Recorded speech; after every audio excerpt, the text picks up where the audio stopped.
Yeah. Legal Eagles soars again. We are live. We are live with the Legal Eagle. Well, speaking of soaring, my daughter Kai had a Frisbee tournament this week in Denver. I was excited about this because for many reasons. I love watching my daughter Kai play Frisbee. Plus, we were leaving 95-degree, 90% humidity Atlanta to fly to Denver, Colorado. Yeah. I was very excited about that.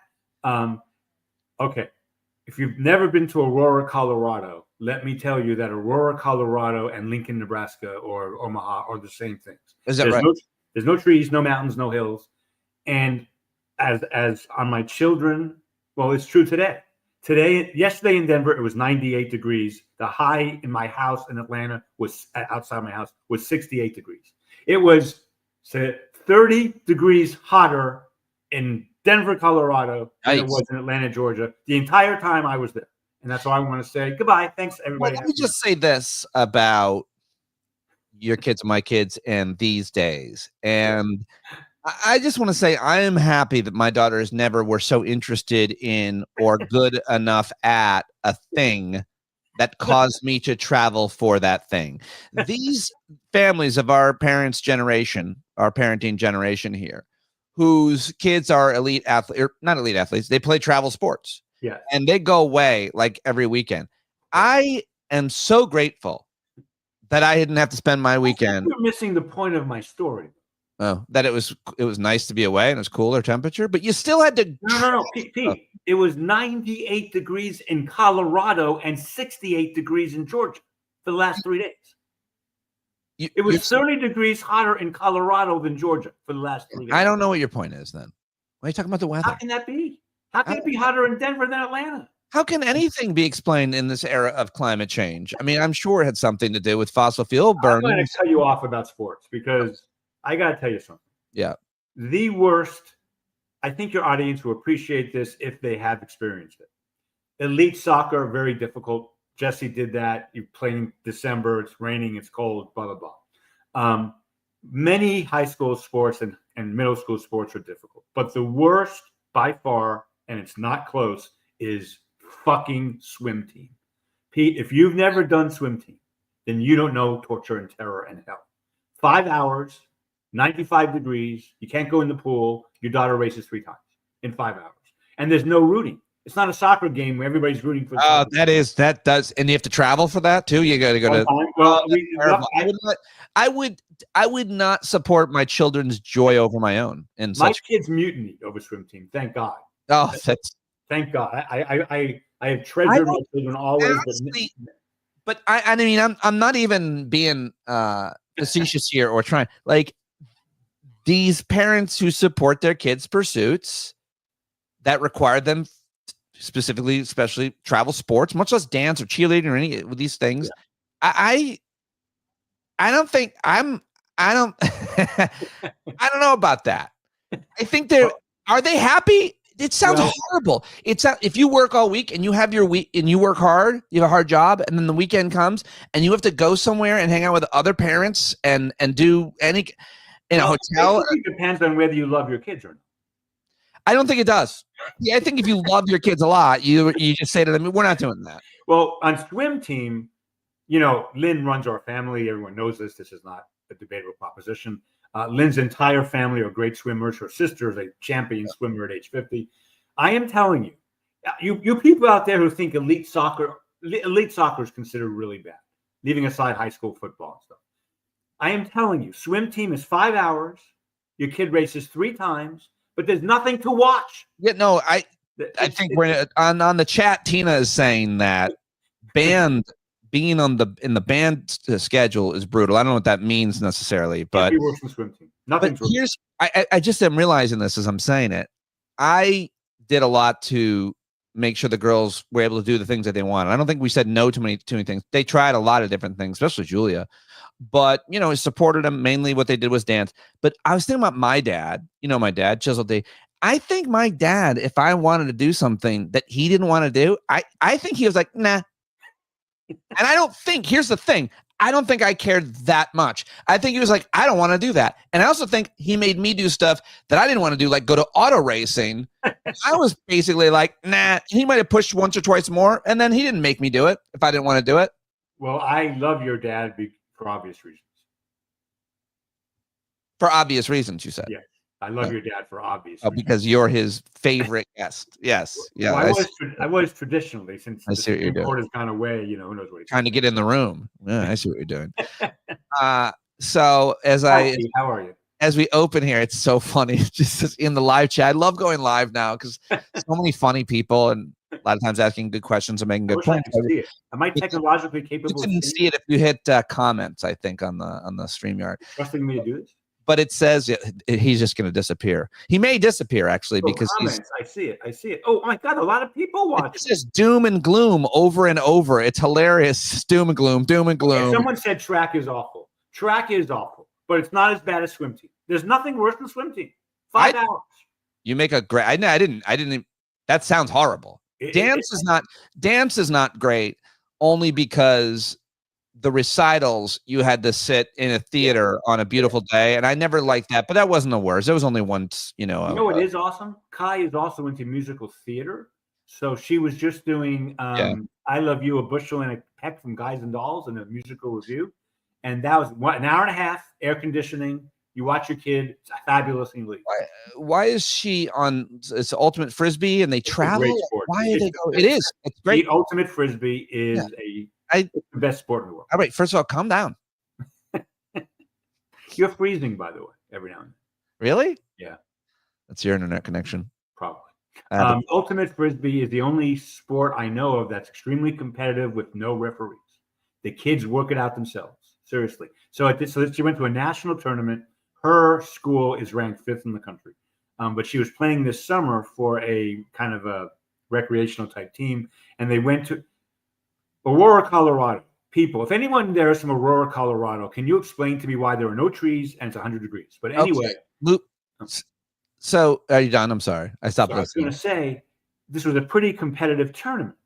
And for most of the games, Pete, if there's a disagreement, these are kids, between 8th grade and seniors in high school. They work it out.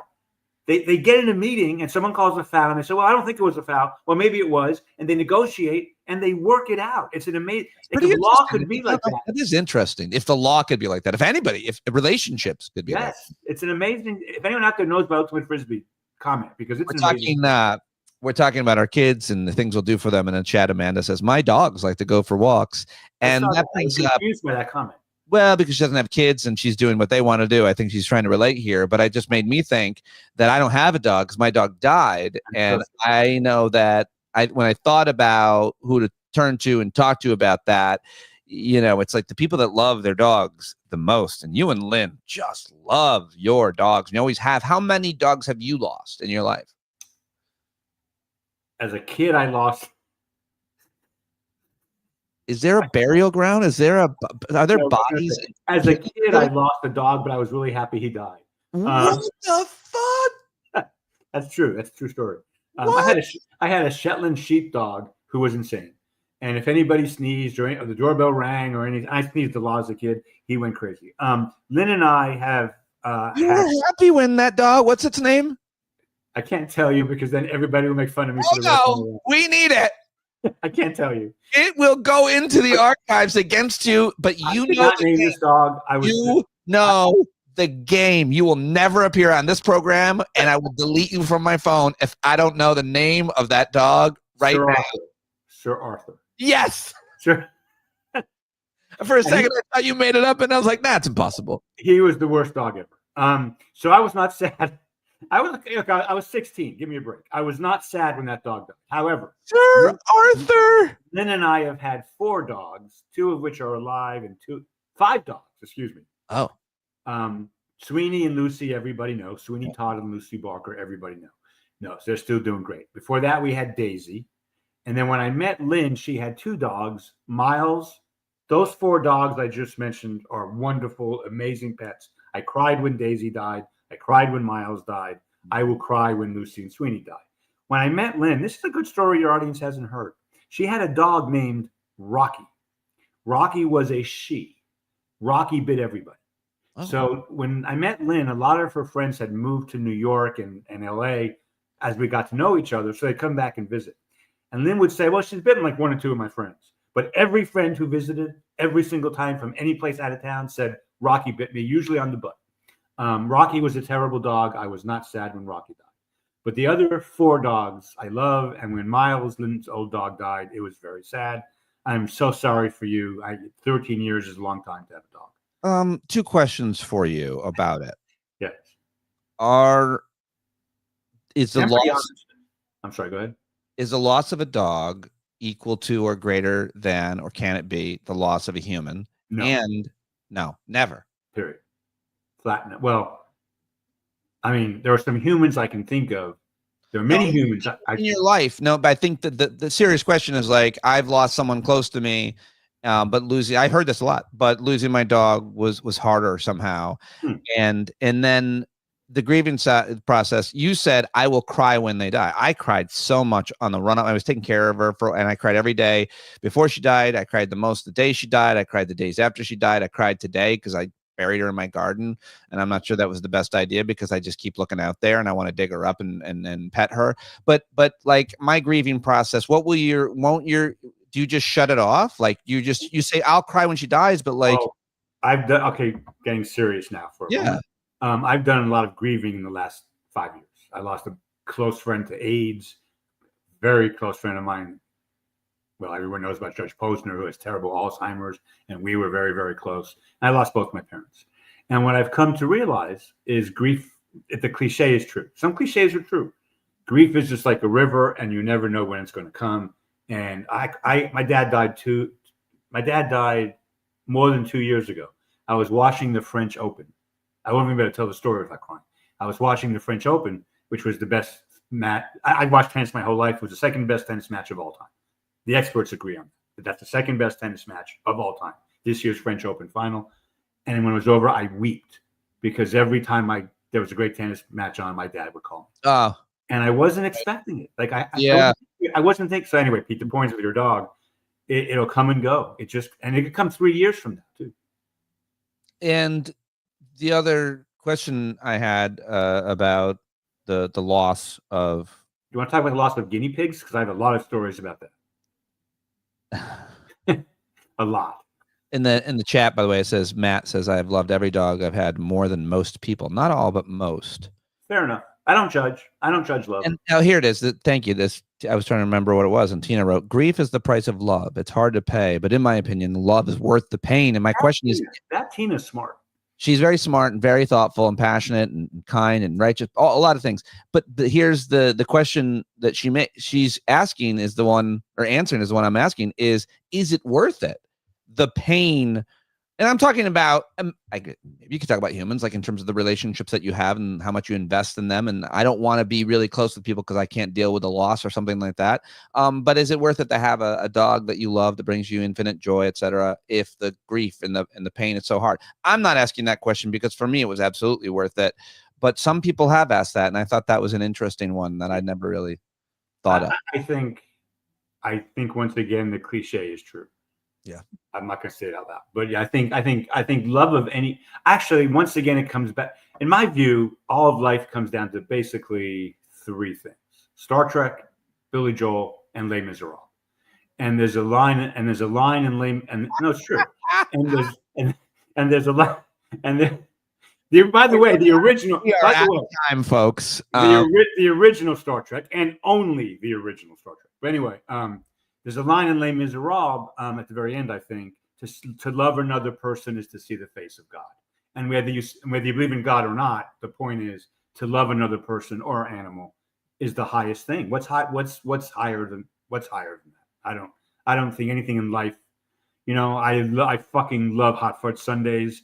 I love going to concerts. I love going to sporting events, but nothing is better than loving somebody or an animal. That's my view on it. I've buried a lot of guinea pigs, and when you said you wanted to, and I'm glad my children are at your house because they have a history of digging up dead guinea pigs. Why would they dig them up? Well, so one time I was coming to DC, and you were in DC, and we saw each other, and the guinea pig died about 30 minutes before. No, my wife loves guinea pigs, so We foster guinea pigs. We've had 19 at one time. Stop making that face. Guinea pigs are cute. No, it's totally fine and normal. Yeah. No problem. I have nothing. And when the kids were little, and I was coming to DC for some event, and you actually were there. I buried the guinea pig as I was going to the airport, and right before I left. And as I was driving to the airport, Lynn called me and said, Sarah was like 8 and Kai was 6 or something like that. They had their little play shovels, forks, and pails, and they were going to where I buried the guinea pig because they wanted to see what a decomposed guinea pig looked like. Oh, God. She stopped them. She said, yes, we do foster guinea pigs. My wife had guinea pigs before we had children. I love that you buried the guinea pig. I'm not sure I believe it. I think maybe you hired someone. So that's fair. That's a totally fair point. And every single person on the planet who hears the stories about our guinea pigs has that reaction. But it is true. I have buried. It's one of the few things It's the only thing I've ever done with a shovel in my life. It's the one shovel thing I've ever done. That is hilarious. Kimberly Kelly says, "OMG, we are so synced. Star Trek, Billy Joel, and Les Mis. You found."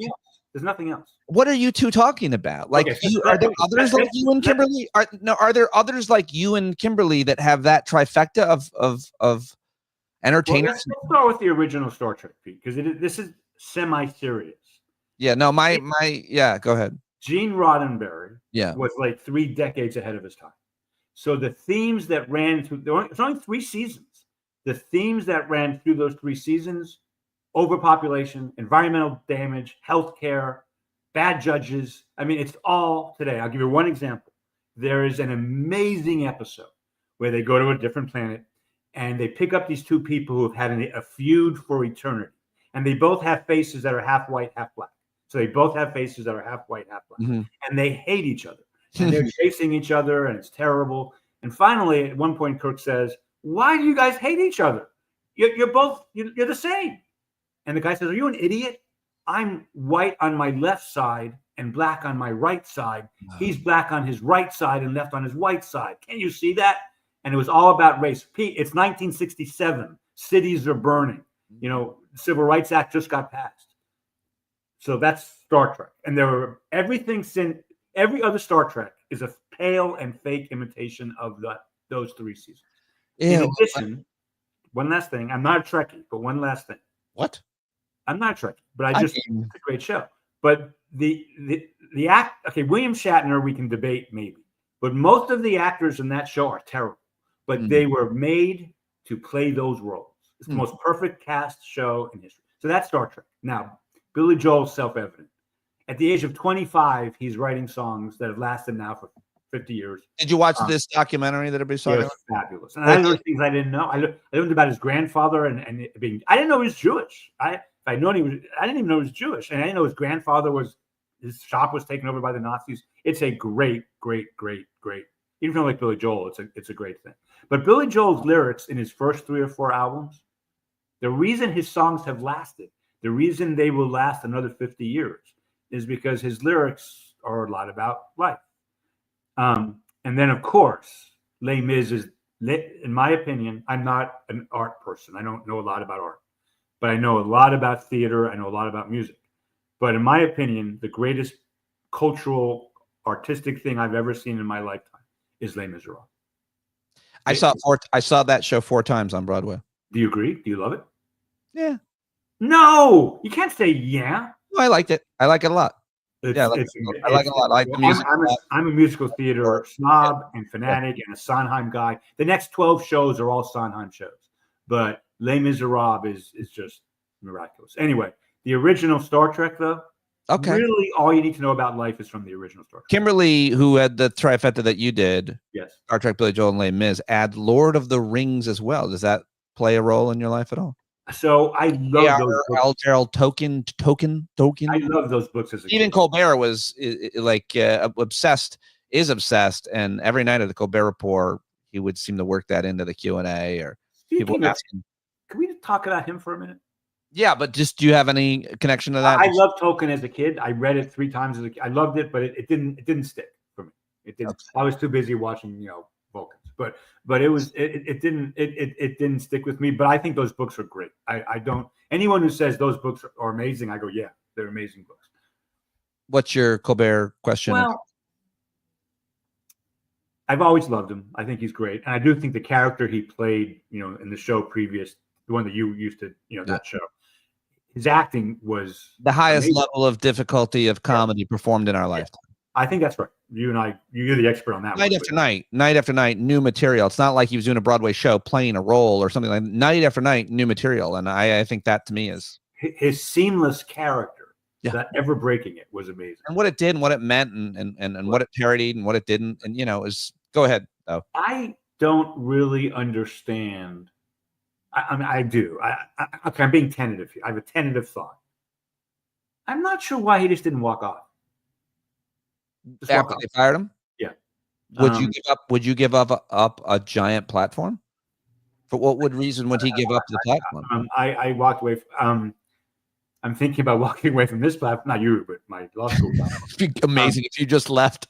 I wish I'd done that. Bye, Pete. Gotta go. Okay, so to get serious for a minute. I mean, like I don't understand. So despondent why you would if your bosses came to you and said you're fired effectively in 3 months. Right. The question then does become, maybe I should just go now and get paid or something. Or in this case, I mean, like I can really relate to this because it happened to me, and it happens to a lot of people that are on air, people who host a daily show. That was me, right? They came to me the day my last live show. They came to me after and were like, that's it. It's a wrap. We're going to HR. And they walked me. I'll never forget it. But they said to me, if you want to tape a message, we don't want you to go live. They don't want people to go live the day after they let them go, or don't, in my case, renew the contract, because they don't want them to badmouth the company and so on. But you would want to, if you had a platform and a microphone to go on, you would definitely want to keep going, because you would want to tell everybody what happened and why and where to find it. I get that. I think, and in normal times, that's 100, of course. Now, one difference between you, me, and him is he could quit, and I'm assuming he has more money than he needs for the rest of his life. Oh, yeah. I mean, if it's a question of supporting his family or whatever, that's different. No, that's not the question. Okay. So if the money is not the thing, then what I'm about to say, I've been thinking a lot about, and by the way, I've been very quiet. When in June, I did a bunch of interviews, because of the Supreme Court, but I have really gone quiet because I'm trying. You're the only show I'll do on a regular basis now, and you and I haven't done much because when the court's out of session, we normally don't do quite as much. But I think the only thing that's going to save us is drastic things. So I don't mind Colbert doing the next night and saying literally, because it's taped, right? Yeah, it takes around 5:30 and airs around 11:30. So maybe he couldn't have done this, but I would have liked to have heard him say much more than he said about how fucked this is. And I think I would have liked to have seen him, Jon Stewart, and whoever the people who own South Park. That's a $2 billion. I'm told that's $2 billion. That's $2 billion worth of stuff. Sure. I would have liked to have seen, and they're all none of them need the money. Again, if you're supporting your family, I'm not talking to you. I would like to have seen all three of those shows go dark and say we're coming back when the United States gets its senses back. Yeah, that's a ridiculous suggestion, and I'll tell you why. Because you want to be able to go on and fight. You want to be able to go on. It ain't working. Oh, it's working, and more importantly, they are going to do what you said. They are going to make a statement, maybe not go dark, but they are going to say more about how messed up this is. Right. But they're going to do it every night in a specific way. I mean, every night. They're only talking to people already convinced. No. They're savaging the president and all of the corporate heads every day. And everybody watching is already convinced. Speaking truth to power is a very important thing to do. And it's a really important thing to do for anybody who has power, and while you have power, and you can hammer them over the head with it. And the idea that you're speaking to an echo chamber, I understand the argument why that's not necessarily effective, but yet it is effective. Renewing hope. and renewing the emotions and having that as an outlet is so important. Listening, I'm playing the clip from Colbert every day on the podcast. I play a few clips from him or a clip from him the night before, because it inspires me. It gets me excited to hear that. So if you're talking about, does it change anything? I think it. I think there's. Let me make a counter argument, and I'm not saying I'm right. How dare you? Okay, counter argument tempted. I wish I had a counter argument sound effect. Especially with Colbert and they call them dumps, big massive dumps. Go ahead, counter argument. So 99% of times you're 100% right. We wouldn't be having this conversation. Once again, Pete, this is the only thing you and I have really ever disagreed about. I'm not sure we're disagreeing about it now, but I said from the very beginning that Donald Trump was Hitler and no one believed me. I said it from 2015. I've said it from the very beginning. We're not in normal times. And think how much good Colbert could do if he actually went out to the people who don't, wait a minute, he's a celebrity. Whether you're a Trumper or not in America, you love celebrity. Imagine him going to a red town in the middle of Kansas and explaining to people why he thinks our current moment is so dangerous for free. Man's got money for life.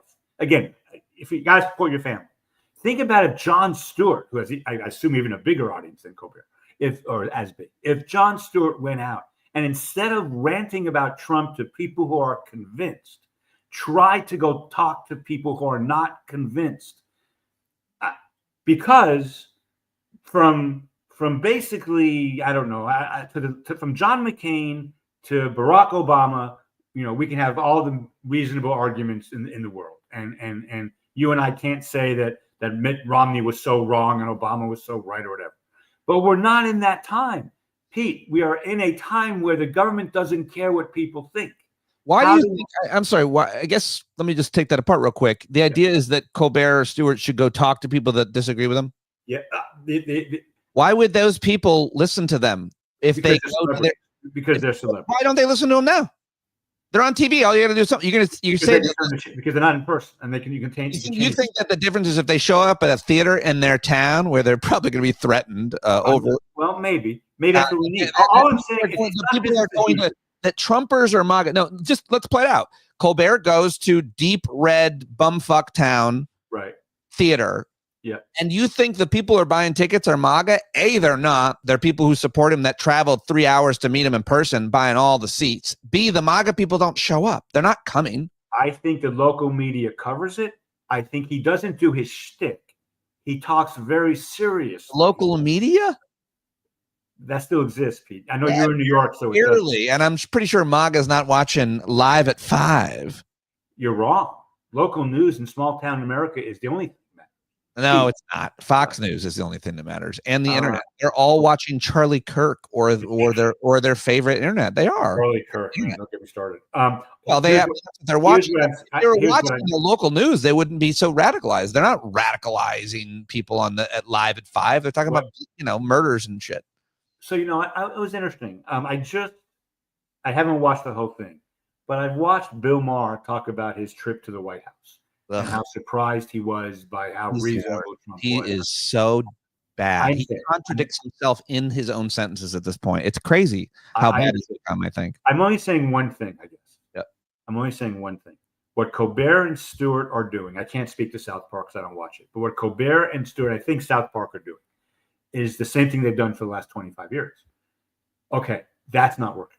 So think out of the box, because that's not working. It is, but it is working. If your question is, what is it? If the effort is to change the minds of MAGA, that's not at all. That's not what I'm saying at all. If it's to reach people who don't agree with you, it's not working. It's CBS.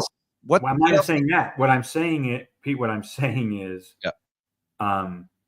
and this is something I can speak intelligently about, as opposed to what we're just talking about. The Republican Party is absolutely already fixing the 2026 elections. Yeah, we're going to get to it.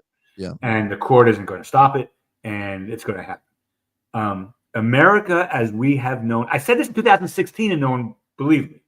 America, as we have known it, is not coming back. So the only question is what comes next. And all I'm saying is, I may be totally wrong in my methods, but I am suggesting that these people who have huge audiences need to do something that's wildly different and out of the box. Because nothing else. Those people are lost. They are. I sometimes wonder if we've had these arguments about the South. Remember what was the argument? How would you I said is that there were Southerners who, actually I didn't say anything. I asked the question, and then we got a lot of phone calls. I asked the question.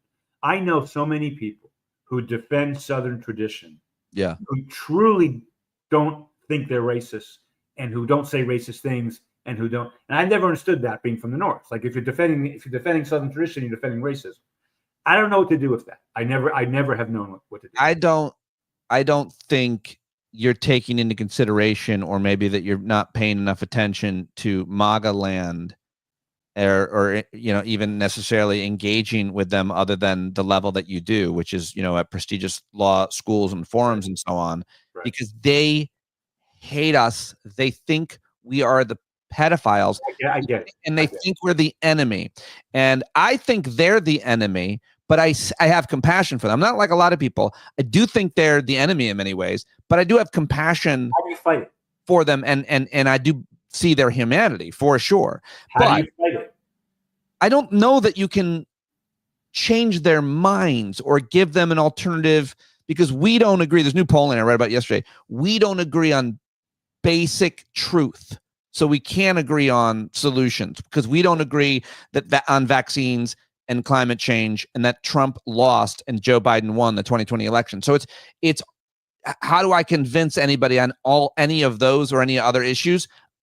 If there were a way, we would be trying to do it. I do think what elected Democrats are doing right now by going into red states where Republicans are afraid to give town halls and giving town halls to their people is a good strategy. What I'm saying. I mean, I agree with that. I think Colbert should go to red states. That's what I'm saying. Maybe he will. And by the way, I think he should run for office. I think Jon Stewart or Stephen Colbert should run for president or Senate or something like that. Hey, in 2016, I really wanted The Rock to run for president. Can I ask you a question about Hillary Clinton? Can I change subjects? Yeah, but why The Rock? He's kind of a douche. Because Hillary Clinton would have brought us into war. I didn't want to go to war. I have a question about Hillary Clinton. Okay. And your audience knows my politics, so I feel free to ask this question. What war did you think Hillary Clinton was going to support? Where? So wait a minute. So Jeffrey Epstein, let's agree on some premises. He clearly was a trafficker in young women. This is not debatable. He had an island where men went to have sex with girls and women who were probably there against their will. Your friend Alan Dershowitz was friends with him. Sure. You hear about Alan Dershowitz in Martha's Vineyard? That's funny. But anyway, here's my question. Do you have any, and we know Bill Clinton was on that plane. Do you have any doubt Bill Clinton had sex with these women? Any doubt at all? No. Okay. So if you accept that premise, what do we do with Hillary? You don't think she knew? Well, I know I'm swimming against the tide. I don't know if she knew. Okay. I don't know. But okay. But I think relationships are complex things. I think theirs is a partnership and a business relationship. I should tell your audience something about something I know about, as opposed to everything else we've been talking about. Yeah, well, no, let's talk more about the Epstein thing. Well, I want to go to Israel for 1 second, because yesterday something huge happened in Israel, and it's going to happen here. It's against the law in Israel for the president to fire the attorney general. Against the law. He did it. The Supreme Court of Israel said you can't. And the president said, too bad, so sad, I'm doing it anyway. And life is going on. Oh, wow. And if you don't think Donald Trump is watching that, then obviously he is. And this is going to, so even if the Supreme Court ever stands up to Trump, which they won't, but even if they were, as long as Donald Trump is president, it will not. This happened in Israel yesterday. We don't talk about it. It's a big, if you're interested, go read about it. It is a very big deal. Literally, the Supreme Court of Israel said, you cannot do that. And he did it anyway. In this case, fired the attorney general. In our case, it could be any ruling that they make that he defies. Yes. Yeah. So that's the one thing of knowledge I can contribute to this show. Tina says, I think Dems need to focus on turning out the Dems who sit home. We can defeat Republicans in many areas if that is the focus. If that was true in 2020, and it might have been true in 2024, but it will not be true anymore. They are locking it down. There are more of us than there are them. Doesn't matter. They're locking down the election. These authoritarians, other than in Russia, And the authoritarians don't come to power by force. They come to power through voting, and then they keep power by having rigged elections. Right. And that's what's right. I'm not even positive that's not what happened last time, but in any event, that's what's going to happen. Well, it is happening, which leads us to the gerrymandering question, which is the main issue that I certainly wanted to talk with you about. You, of course, are friends with David Daly, who's written books about this, who's joined me a lot of times. He's quoted you. I think you've learned his book or whatever. But I mean, how do you explain this, or what do you want to say about what So Texas is I doing? have a right. Yeah. What are Liberals, they doing? They're drawing districts in the racist gerrymandering, I believe it's. So, well, Texas is already wildly gerrymandered.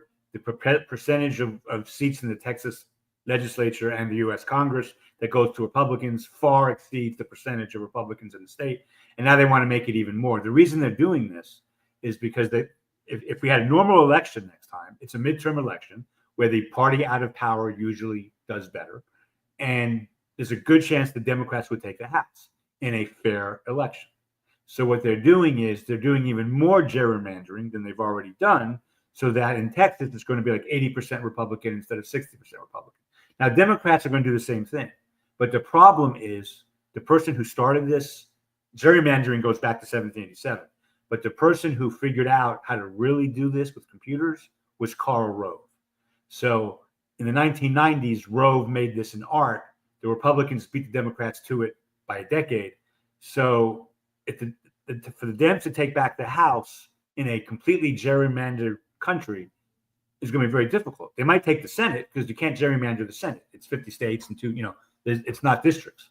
But for state and local elections, it's districts. Now, in 2019, the Supreme Court held that federal courts are not allowed to decide gerrymandering cases. And I'm not kidding about this, every single liberal law professor in the country except me was mad about that. And I went to conferences and my friends would yell at me and I would say to them, why do you want the John Roberts court reviewing gerrymandering cases? Are you out of your mind? Why do you want lower courts that are much more Republican than Democrat reviewing gerrymandering cases? All they're going to do is rule for Republicans.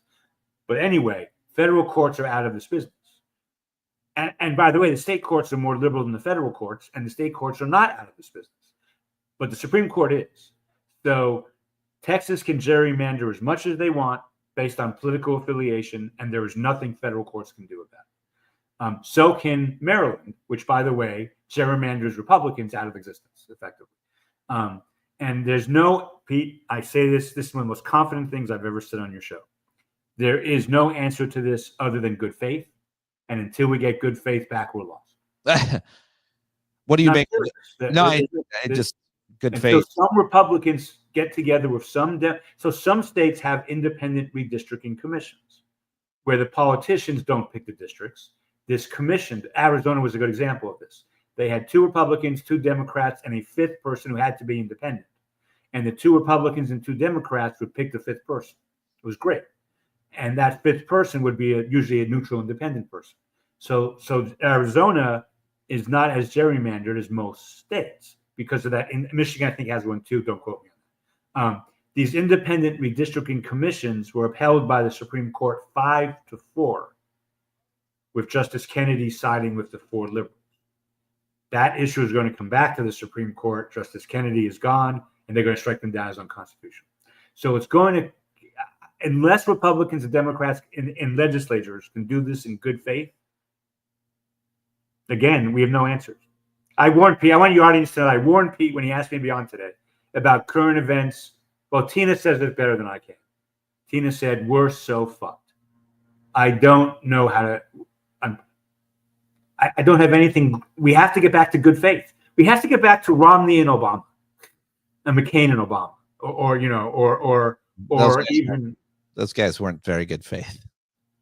No, I don't mean that. I don't mean that. I mean in terms of extremes. I mean in terms of policy. Well, they lost their own, party. They were not nearly as extreme enough for their base.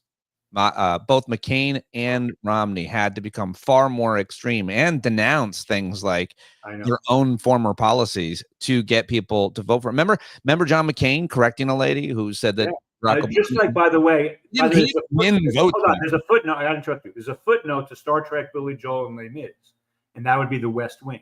And if that's not, it's 3A, it's 3B. Oh, okay. And in fact, Alan Alda played a moderate Republican senator from California running against a liberal, and he lost, and he had to move right. And this is 1999 we're talking about, or 2000 or something. You're right.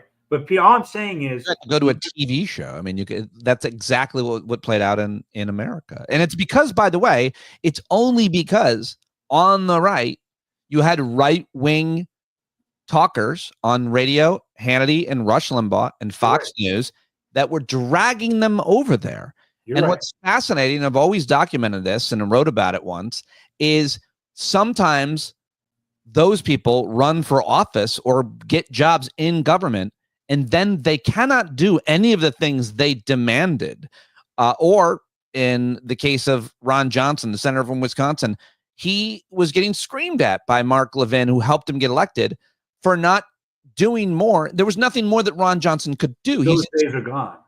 Well, the point is, it was media that dragged them there. It wasn't Americans that felt that way. The reason why we're so divided is because right-wing media has forever poisoned the minds of people. I mean, how many times have you read, and you can note this in your own lifetime, people that you know that were, quote, normal one day, and then after listening to Rush every day or Hannity or O'Reilly every night, all of a sudden they became monsters because they were terrified. They were terrified of immigrants. They were terrified of crime. They were terrified. That's how you get the ratings. And normal people, normal men who were loving fathers, all of a sudden became unrecognizable to their kids. I remember watching a documentary about it, and it was this woman and her father being radicalized, and it was not an exception.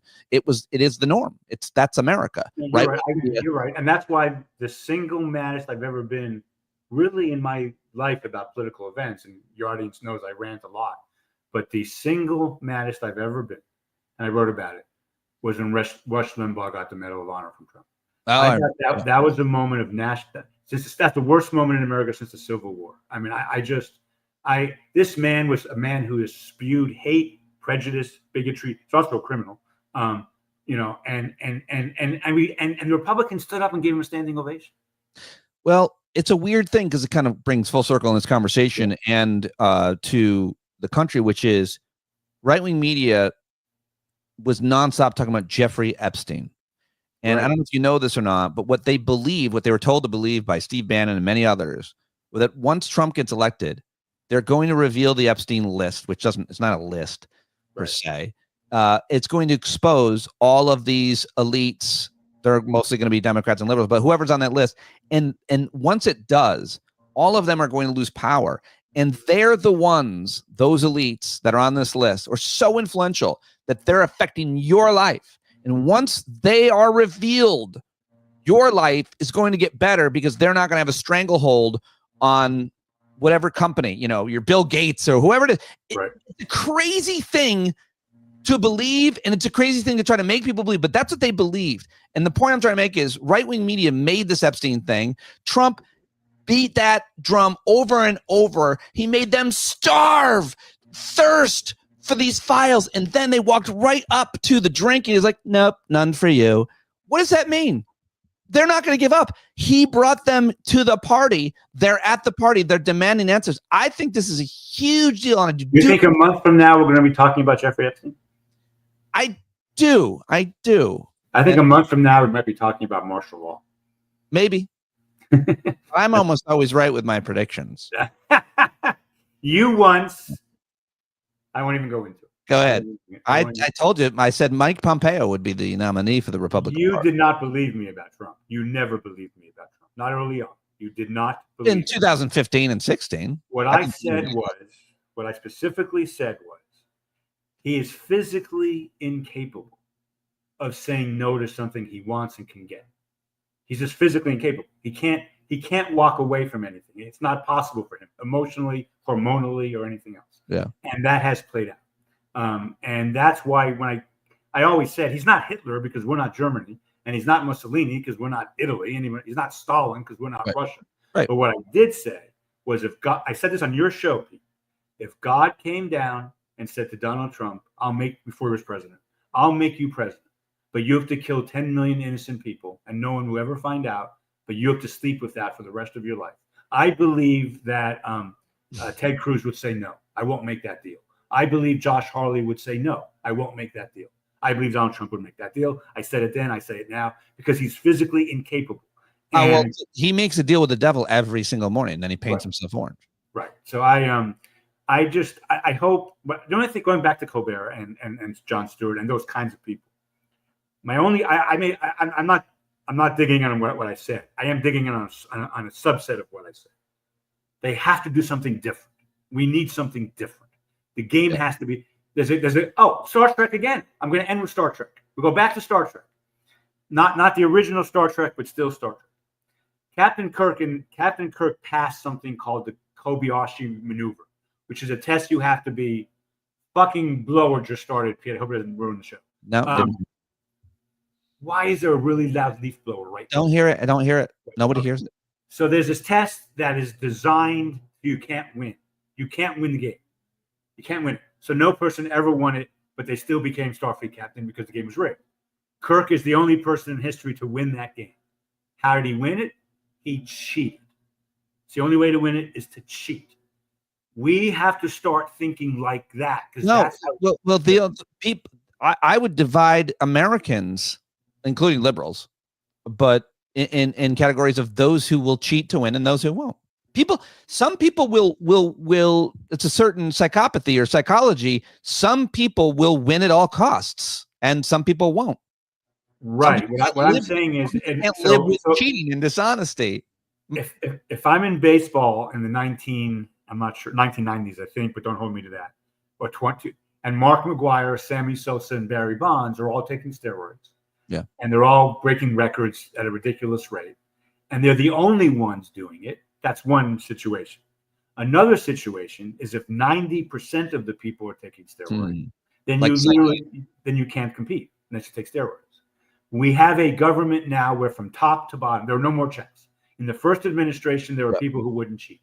There are no more checks. Well, you say that. How do you say that? But let me ask you, I was going to ask you, aren't the federal courts continuing to check many of the things that Trump... Only the lower ones, not the ones that matter. Pete, last time I looked, it was a couple of weeks ago, Trump had lost in the lower courts in his second term 93% of the time and won in the Supreme Court 95% of the time. That's last time I checked, a few weeks ago. It doesn't matter with the lower court. Do you think it's a coincidence that the Supreme Court ended nationwide injunctions during the Trump administration? It's not a coincidence. They could have ended them during the Biden administration or the first Trump administration or the Obama administration. They didn't. They waited till right now because at least 5 of them are very comfortable with Trump as dictator minus. They are. Do you think recently there was some news that a right-wing legal group, I forget which one, is filing some case on behalf of that crazy Kentucky public clerk? Do you think they're coming for foul and gay marriage equality? So the reason why same-sex marriage is different than abortion is because you can make abortion illegal on a Tuesday, and then everybody after that can't have abortions. Everybody who had abortions, they had their abortions. The tricky thing about same-sex marriage for the right is how do you make it retroactive? Like you unmarry people? I don't think this country is ready. I don't think the country is ready to because everybody has an aunt, a nephew, an uncle, or somebody. Not everybody, but most people, So it would have to be prospective only, but to be meaning forward-looking. But the problem with that is now some gay people are allowed to be married and some gay people aren't allowed to be married. That's very tricky. But let me just say this. I think there are definitely 3 votes to do that on the Supreme Court. There's Alito, there's Thomas, and there's Barrett. Those 3 people would definitely do that. Whether Roberts and Kavanaugh would do that, and Gorsuch, I don't think Gorsuch would do that. So there's 4 votes. It would come down, like everything does, to Roberts and Kavanaugh. And I don't know, but it's certainly a possibility, Pete. It is certainly a possibility. By the way, one of these days, Trump may issue an executive order prohibiting same-sex marriage. For what? one of these days, Donald Trump may issue an prohibiting it. executive. Yeah. And then someone goes to court to challenge it. The court says it's unconstitutional. And Trump says, I don't care. You're one of the best communicators and guests, but sometimes you eat your words. Like you said, prohibitive. What? Sorry. You're a lecturer, sir. Sorry. One day, tired at the end of the sentence. You get Trump may issue an executive order trying to eliminate same-sex marriage, and then that's going to be challenged in court. And the Supreme Court says, no, we uphold our prior decision, maybe. And Trump says, I don't care. I'll send in the National Guard. I don't care. But I don't think he will, because I don't think Trump cares about same-sex marriage. What do you make of, just going back to gerrymandering? I meant to ask you this earlier. Texas is doing what they're doing, and now blue states like New York and California are going to also gerrymander to level the playing field and hopefully maintain. What do you think of that strategy? I think it's like steroids in baseball. Right. They got to do it. To be in the game. I'm never in favor of cheating. It's interesting. You call it cheating to gerrymander. Yes, I call it was cheating democracy, because the idea of a democracy is we choose the people who represent us. Which, as David Daley has said many times on your show, what gerrymandering is the politicians get to pick the voters. And if the politicians are picking the voters, they're picking the voters who will vote for them. And then nothing ever changes. David's one of the best people in the country. Yeah, he's great. He's great. And he, by the way, also, David in 2014 was with me on the court not being a court. David was one of the first people to come around to that idea as well. But Pete, I don't know what you do if your competition is cheating, and they're cheating and they're going to win by cheating. I don't know. I don't have an answer, but it's a rational thing for California to do. It's a rational thing for New York to do if we want to make the House possibly up for grabs. Do you? Our time is almost up, but yes. Do you think Elon Musk did anything to tamper with the last election? Did anything to tamper with it? I mean, he did. He bought it, but I think. Do you think the voting machines were? I saw a stat. Well, because I saw a stat. I'm not a data person. I don't pretend to know math, but there were 88 in just the swing states. In the 5 swing states, there were 88 counties that had flipped red, blue, red, blue, red, blue forever. All 88 went for Trump by just above the percentage points that doesn't require. I mean, HH 88 Hitler. I think that things like that look really bad or really convenient or really are aberrations lead us to conspiracies. I'm a person who demands evidence of it. So if there's evidence that there was any kind of shenanigans at all, I would like to. I hope some good investigative journalist would have found it at this point. I've seen no evidence. Some have. There have been some good articles. I don't know. I'm not taking a position on it. I know not what you speak of, sir. I did show you evidence. Send it my way. I presented you conclusive evidence that Sarah Palin was never pregnant with a child. No, you didn't. No, and you dismissed it. Has that theory ever gained any new ground or traction? No one cares it. No one cares it. Yeah, but people that know could. That's the thing about conspiracies. They can never. People don't keep secrets forever. Did you hear about the new CIA files released on JFK, or the JFK files? There was something about some guy in the CIA that had some kind of connection to. Oh, I did hear that. There's a guy who's written Robert Caro has written 5 books on LBJ. He's a great writer. He's a great author. He's a great historian, and he's done more work than anyone else on this probably. And Larry I think did really good. Yeah, I don't. I think, did the CIA know this could happen? Maybe, but that's about as far as it goes. I don't. But you are. So there's a line in Les Miserables, going full circle, where the good guy says to the bad guy, "You are wrong, and you have always been wrong." And about Sarah Palin's last pregnancy, you are wrong. If that's what you're using, you have always been wrong. I love it. All right, we'll wrap it up there. I hope you're right. We'll wrap it up there on your. We'll never ever live it down. I need to say one more thing about Sarah Palin. It's speculation. This is speculation. I'm protecting myself from libel here, slander. It's speculation made by a lot of famous people. That's all I'm saying. Okay. We knew that. but the lawsuits may not have. All right, Eric Segall, I love this, and thank you everybody who watched live. And I always appreciate your time. It wasn't too doomy and gloomy. Thank you. I tried. Well, thank you. I hope I did okay. Thanks. All right. Goodbye, everybody. Thanks for watching. Bye.